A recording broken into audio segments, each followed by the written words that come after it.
ആണ്ടവരുടെ നാമം മഹത്വപ്പെടുമാറാകട്ടെ. ആണ്ടവർ നമുക്ക് പിന്നെ ഒരു കർത്തവസം നൽകിയിരിക്കുക. ആണ്ടവർ നൽകിയിരിക്കുന്ന കർത്തവസത്തെ നമുക്ക് സ്തുതിക്കാം. ആണ്ടവരെ നമുക്ക് മഹത്വപ്പെടുത്താം. ഇന്ന് നമ്മൾ എപ്പിസോഡ് 136 താൻ വാസിക്കുന്നത് 136 എങ്കിൽ ഇത് നമുക്ക് തിരികെ ഇത് ബൈബിൾ സ്റ്റഡി താൻ. നമ്മൾ വചനത്തിൻ്റെ ഓരോ വാക്യം വീതം നമ്മൾ വാസിച്ച് അത് എന്നതാണ് ആണ്ടവർ നമ്മളോട് പേശുവാൻ ആഗ്രഹിക്കുന്നത് അത് നമ്മൾ പാക്കുക. ആണ്ടവരുടെ വചനം നമ്മളോട് എന്നെ പേശുന്നത് നമുക്ക് പാക്കാം. അത് നമുക്ക് ഇന്ന് നമ്മൾ വാസിക്കുന്നത് ഫിലിപ്പിയ ലേഖനം 4:1. അതായത് നമ്മൾ അടുത്ത അധ്യായത്തിലേക്ക് നമ്മുടെ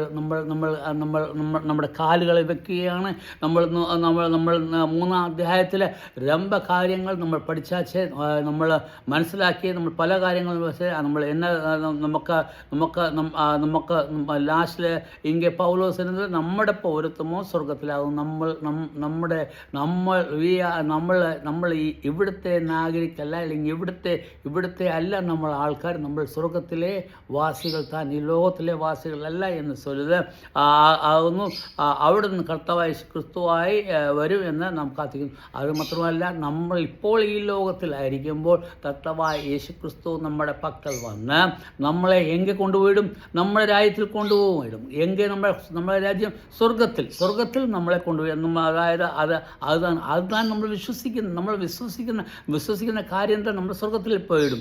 പിന്നെ അത് കഴിഞ്ഞിട്ട് നമ്മൾ 21-ാം വാക്യത്തിൽ നമ്മൾ വാസിച്ചു 3-ന്റെ നമുക്ക് കഴിയുന്നതിൻ്റെ വ്യവസ്ഥ കൊണ്ട് തന്നെ താഴ്ച അവൻ നമ്മുടെ താഴ്ചയുള്ള ശരീരം, അതായത് ഈ ഭൂമികമായ ശരീരം, അല്ലെങ്കിൽ ഈ പാപം നിറഞ്ഞ ശരീരം, അല്ലെങ്കിൽ ഈ മണ്ണ് കൊണ്ടുണ്ടാക്കിയ ശരീരം, ഈ ശരീരം എന്ത് ചെയ്യുമ്പോൾ സകലമൊക്കെ വ്യാപാര നമ്മുടെ കാഴ്ചയുള്ള ശരീരത്തെ അവൻ മഹത്വമുള്ള ശരീരത്തോടെ നമ്മുടെ ശരീരത്തെ, ഈ താഴ്ചയുള്ള ശരീരത്തെ എന്നെ പറ്റിയും മഹത്വമുള്ള ശരീരത്തോടെ രൂപാന്തരപ്പെടുത്തും. അനുരൂപമായി എന്ന് പറഞ്ഞാൽ നമ്മൾ അതേപോലെ ആയിടും. അതായത് ഇപ്പോൾ നമുക്ക് ഈ ശരീരം മണ്ണായതുകൊണ്ട് നമുക്ക് ദുഃഖവും പ്രയാസവും പ്രശ്നങ്ങളും എല്ലാമേ കിടക്കുക. പക്ഷേ ഇനിയും വരുന്ന ശരീരത്തിൽ നമുക്ക് ദുഃഖമോ പ്രയാസമോ ഒന്നുമേ കിടക്കാതെ കാരണം നമ്മൾ സ്വർഗീയ ശരീരത്തോടെ അനുഭവം. അതായത് നമ്മൾ ഏഞ്ചൽസിനെ പോലെ നമ്മളായിടുക, അല്ലെങ്കിൽ നമ്മൾ കർത്താവായ യേശു ക്രിസ്തുവിനെ പോലെ ആയിടുക, അല്ലെങ്കിൽ നമ്മൾ പിതാവായ ദൈവത്തോട്,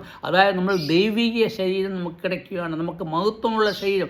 ആ മഹത്വമുള്ള ശരീരത്തെ നമുക്ക് അത് ഇപ്പോൾ നമുക്ക് പൊടിയാതെ, എന്നാൽ നമ്മൾ സ്വർഗത്തിൽ പോകുമ്പോൾ നമുക്ക് പൊടിയും. എപ്പോഴിരിക്കും നമ്മുടെ മഹത്വമുള്ള ശരീരം? ആ ശരീരത്തോടെ നമ്മളെ അനുരൂപമാക്കുക, നമ്മൾ അതേപോലെ ആക്കിയിടുക. അതായത് അല്ലെങ്കിൽ നമുക്ക് ഇപ്പടി ചൊല്ല, നമ്മൾ ഒരു മണ്ണ് കൊണ്ടുണ്ടാക്കിയ ഒരു പാവയെ, അല്ലെങ്കിൽ ഒരു ബൊമ്പയെ നമ്മൾ എന്നാ പണുക?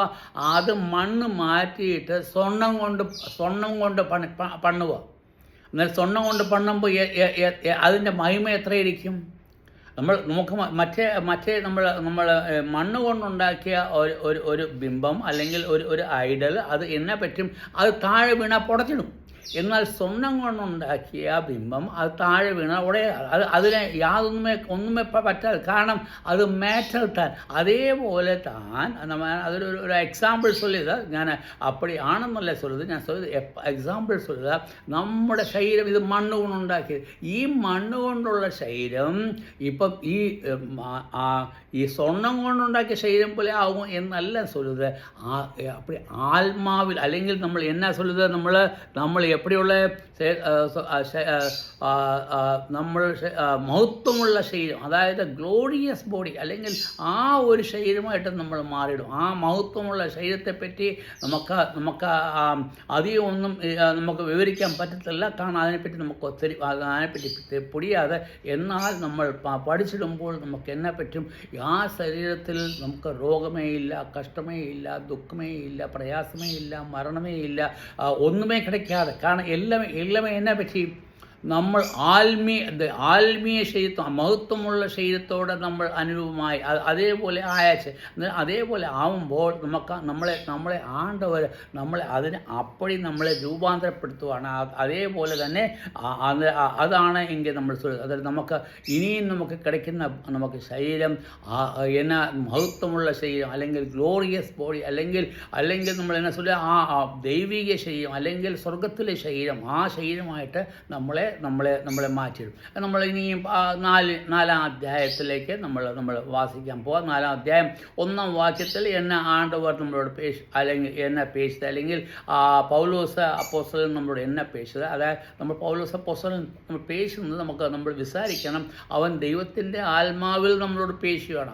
അതായത് ദൈവത്തിൻ്റെ ആത്മാവ് താൻ നമ്മൾ പേശുന്നത്. പൗലോസ് അപ്പോസ്തലൻ നമ്മളോട് പേശിയാലും അത് ചൊല്ലുന്നേരം ദൈവത്തിൻ്റെ ആത്മാവ് അവനോട് എന്നാ പേശാൻ വേണ്ടി നമ്മളോട് ചൊല്ലിയാച്ച് അത് താൻ ഇങ്ങനെ എഴുതിയിരിക്കുക. അതുകൊണ്ട് എൻ്റെ പ്രിയരും വാഞ്ചിതരുമായ സഹോദരന്മാരെ, അതായത് ഇപ്പോൾ അവൻ ചൊല്ലുക, നിങ്ങൾ എൻ്റെ പ്രിയപ്പെട്ട സഹോദരന്മാർ, നിങ്ങൾ എൻ്റെ പ്രിയപ്പെട്ട തമ്പികൾ, അല്ലെങ്കിൽ നിങ്ങൾ എനിക്ക് ഏറ്റവും പ്രിയ മനുഷ്യരായ നിങ്ങൾ എൻ്റെ പ്രിയ മനുഷ്യർത്ത, അല്ലെങ്കിൽ എൻ്റെ സഹോദരന്മാർ താൻ, അങ്ങനെ നിങ്ങൾ എൻ്റെ പ്രിയരും വാഞ്ചിതരുമായ.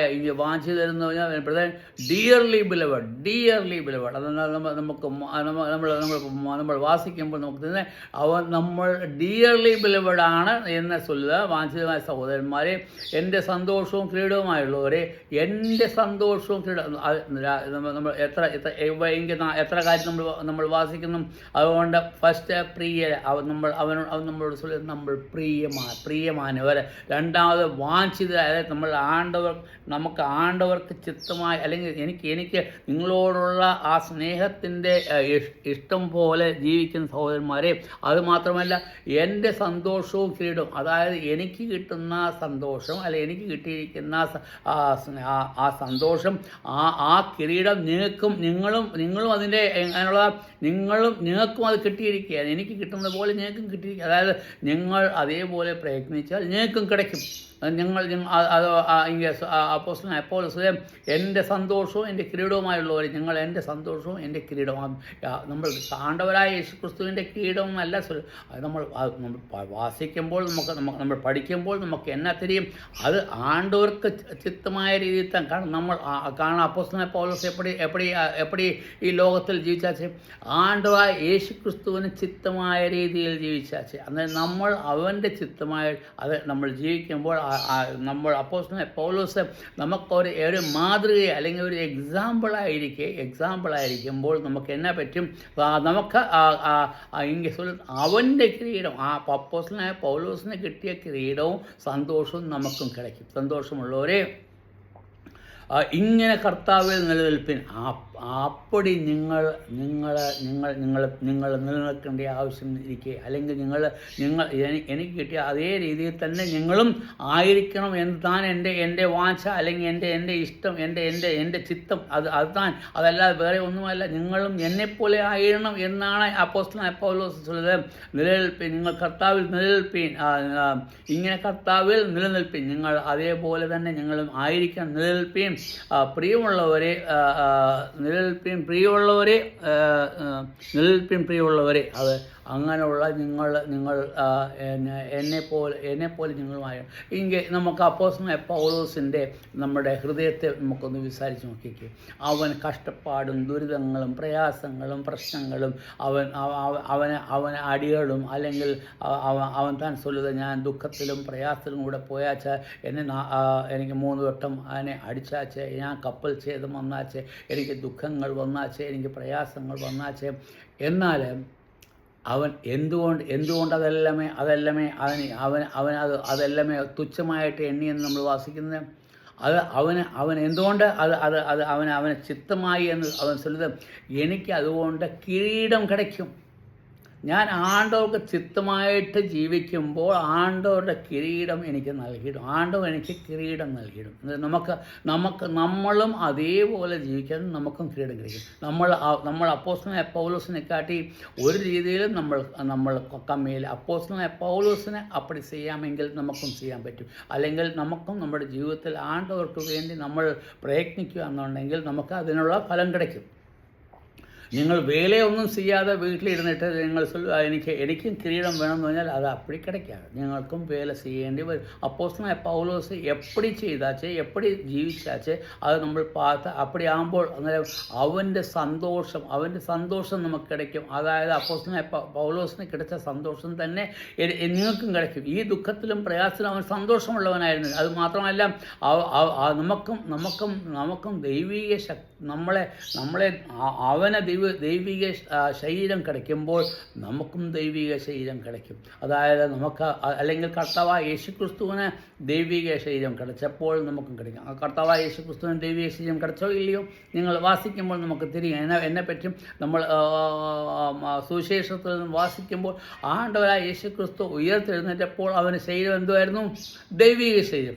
അതിൽ എന്തോ ഇല്ലായിരുന്നു. ഞാൻ നേരത്തെ എന്തോ ഇല്ലായിരുന്നു.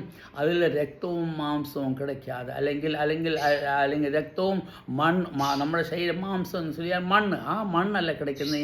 എങ്കിൽ ദൈവിക ശരീരം നമുക്ക് கிடைക്കുക. അതുകൊണ്ട് താൻ അവൻ്റെ രക്തം മുഴുവനും ഇപ്പോൾ ഈ ജീവിതത്തിൽ ഈ മനിതനായിരിക്കുമ്പോൾ നമുക്ക് ജീവൻ തരുന്നത് എന്ത്? രക്തം താൻ. ഈ രക്തത്തിൽ താൻ നമ്മൾ ജീവിക്കുന്നു. ഈ രക്തം താൻ നമ്മളെ ഓരോ ദിവസവും ഈ രക്തം നമ്മുടെ ശരീരത്തിൽ നിന്നും നമ്മളെ എടുത്ത് കളഞ്ഞു കഴിഞ്ഞാൽ നമുക്ക് ജീവനെ கிடைക്കാതെ.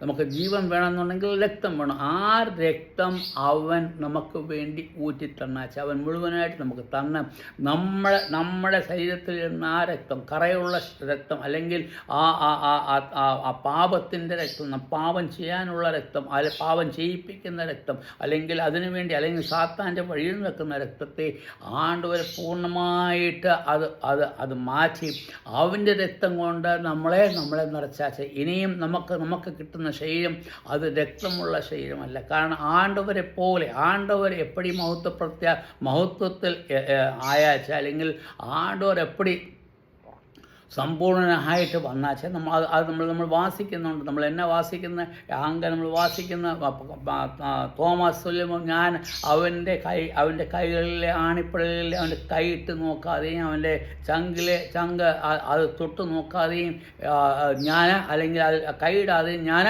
എന്നാ ചെയ്യില്ല? ഞാൻ ആണ്ടവരെ വിശ്വസിക്കുകയില്ല. ആണ്ടവർ എന്നെ ചൊല്ലുന്നത്, നീ തോമസേ നീ അപ്പടിയല്ല, നീ വന്ന് എൻ്റെ കൈ ഉള്ള പാക്ക് അതിൽ ആണിപ്പണിയുടെ കീഴ്ത്തേയിരിക്കും. നീ അത് കൈയിട്ട് പാക്ക്, അല്ലെങ്കിൽ രണ്ട് കൈയിലും പാക്ക്. അതേപോലെ എൻ്റെ ചങ്കില നീ അല്ലെങ്കിൽ എൻ്റെ ഹൃദയത്തിൽ നീ അവിടെ ആ പെരിയ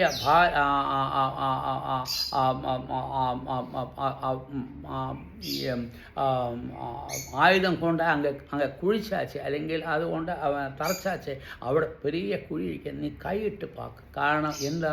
അത് രക്തമായിരുന്നെങ്കിൽ ആ രക്തം അപ്പടി വാഴ്ന്നുകൊണ്ടേയിരിക്കാം, രക്തം വന്നുകൊണ്ടേയിരിക്കും. അത് രക്തമില്ലാത്ത ശരീരം, നമുക്ക് മഹത്വ പ്രത്യക്ഷതയുള്ള ശരീരം, രക്തമില്ലാത്ത ശരീരം, നമുക്ക് ദുഃഖവും പ്രയാസവും ഇല്ലാത്ത ശരീരം, ദുഃഖത്തിൻ്റെ പ്രയാസത്തിൻ്റെ അതിൽ നിന്ന് നമ്മളെ വേർപ്പെടുത്തി നമുക്ക് ഒരു പുതിയ ശരീരം തരും. അതന്നേരം ഇங்கே അപ്പോസ്തലനായ പൗലോസ് ചൊല്ലുന്നത്, നിങ്ങൾക്കും എന്നെപ്പോൾ എനിക്ക് മഹത്വ പ്രത്യക്ഷതയുള്ള ശരീരം கிடைக்குമ്പോൾ എനിക്ക് സന്തോഷവും ക്രീഡവും നിങ്ങൾക്കും கிடைக்குമാറാകട്ടെ. എൻ്റെ സമയം ഇங்கே മുടിഞ്ഞാച്ച്. ആണ്ടവർ നിങ്ങളെ അനുഗ്രഹിക്കുമാറാകട്ടെ. ആണ്ടവരെ നാം മഹിമപ്പെടുമാറാകട്ടെ. ആണ്ടവരെ നമുക്ക് സ്തുതിക്കാം. ആണ്ടവരെ നാം മഹത്വപ്പെടുമാറാകട്ടെ. ആമേൻ.